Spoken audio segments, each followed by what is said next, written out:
ഞാൻ അഭിമാനത്തോടെ പറയുന്നു, ഇന്ത്യയിൽ ഒരു പ്രസ്ഥാനവും ചെയ്യാത്ത തയ്യാറെടുപ്പോടു കൂടിയാണ് UDF ഈ തെരഞ്ഞെടുപ്പിനെ നേരിടാൻ പോകുന്നത്. നമുക്ക് നമ്മുടെ കേരളത്തിനൊരു മാറ്റമുണ്ടാക്കണം. നമ്മുടെ വരാനിരിക്കുന്ന തലമുറകൾക്ക് കൂടി അനുയോജ്യമായ തരത്തിൽ കേരളത്തെ നമുക്ക് ഈ രാജ്യത്തിന്റെ നെറുകയിലെത്തിക്കണം. അതാണ് നമ്മുടെ ലക്ഷ്യം. UDF കേരളത്തിലെ ജനങ്ങൾക്ക് വാക്ക് തരുന്നു, ഒരു നിയോ കേരള മോഡൽ. പഴയ കേരള മോഡലല്ല, അത് കാലഹരണപ്പെട്ടു. ഒരു പുതു കേരള മോഡൽ, ഈ രാജ്യത്തിന് മുഴുവൻ മാതൃകയാകുന്ന, രാജ്യം മുഴുവൻ അത്ഭുതത്തോടുകൂടി നോക്കിക്കാണുന്ന ഒരു നിയോ കേരള മോഡൽ. അതാണ് UDFന്റെ വാക്ക്.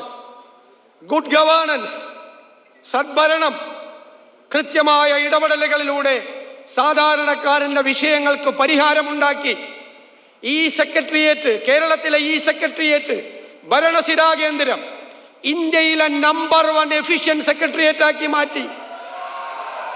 എല്ലാ ഉത്തരവാദിത്തപ്പെട്ട ആളുകൾക്കും അക്കൗണ്ടബിലിറ്റി, ഗവൺമെന്റ് പ്രഖ്യാപിക്കുന്ന പദ്ധതികൾക്ക് അക്കൗണ്ടബിലിറ്റി ഉണ്ടാക്കി, ആ അക്കൗണ്ടബിലിറ്റിയെ നിയമവൽക്കരിച്ച് സ്വകാര്യ സംവിധാനങ്ങളെയും കോർപ്പറേറ്റ് മേഖലകളെയും പോലും വെല്ലുന്ന എഫിഷ്യൻസി ഗവൺമെന്റ് സെക്ടറിൽ ഉണ്ടാക്കിയെടുക്കുക എന്നതാണ് UDFന്റെ ലക്ഷ്യം.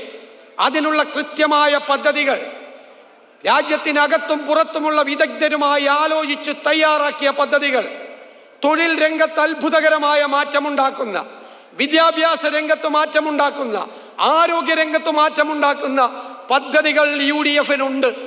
ആ പദ്ധതികൾ ഫലപ്രദമായി നമ്മൾ നടപ്പാക്കുക തന്നെ ചെയ്യും. ഏറ്റവും പാവപ്പെട്ട മനുഷ്യർ, സങ്കടങ്ങളുമായി ജീവിക്കുന്നവരെ ഹൃദയത്തോട് ചേർത്ത് നിർത്തി അവരുടെ സങ്കടങ്ങൾ മാറ്റാനുള്ള പദ്ധതികളുണ്ടാകും. ഈ നാടിന് മുഴുവൻ മാറ്റമുണ്ടാകുന്ന തരത്തിൽ ഒരു വലിയ മാറ്റത്തിന് വേണ്ടിയിട്ടുള്ള തയ്യാറെടുപ്പോടുകൂടി UDF വരികയാണ്. ഞാൻ ദീർഘിപ്പിക്കുന്നില്ല.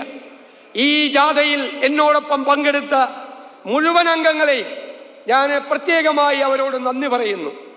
കാരണം അവരെല്ലാം കഷ്ടപ്പെട്ട് അതിൻ്റെ കൂടെ ഉണ്ടായിരുന്നു.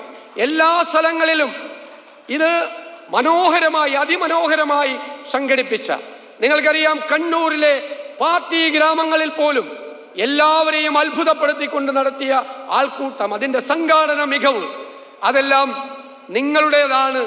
നിങ്ങൾക്കാണ് അതിൻ്റെ എല്ലാം ക്രെഡിറ്റ് അവകാശപ്പെടുന്നത് എന്ന് വിനയപൂർവ്വം ഞാൻ പറഞ്ഞുകൊണ്ട്, എല്ലാവരോടും ഒരിക്കൽ കൂടി നന്ദി പറഞ്ഞുകൊണ്ട്, ഈ സമാപന സമ്മേളനം ചരിത്ര പ്രാധാന്യമുള്ള ഒന്നാക്കി മാറ്റാൻ ഇവിടെ എത്തിയ പ്രിയങ്കരനായ രാഹുൽജിയോട് ഹൃദയത്തിൻ്റെ ഭാഷയിൽ നന്ദി പ്രകാശിപ്പിച്ചുകൊണ്ട് ഞാൻ എൻ്റെ വാക്കുകൾ നിർത്തുന്നു.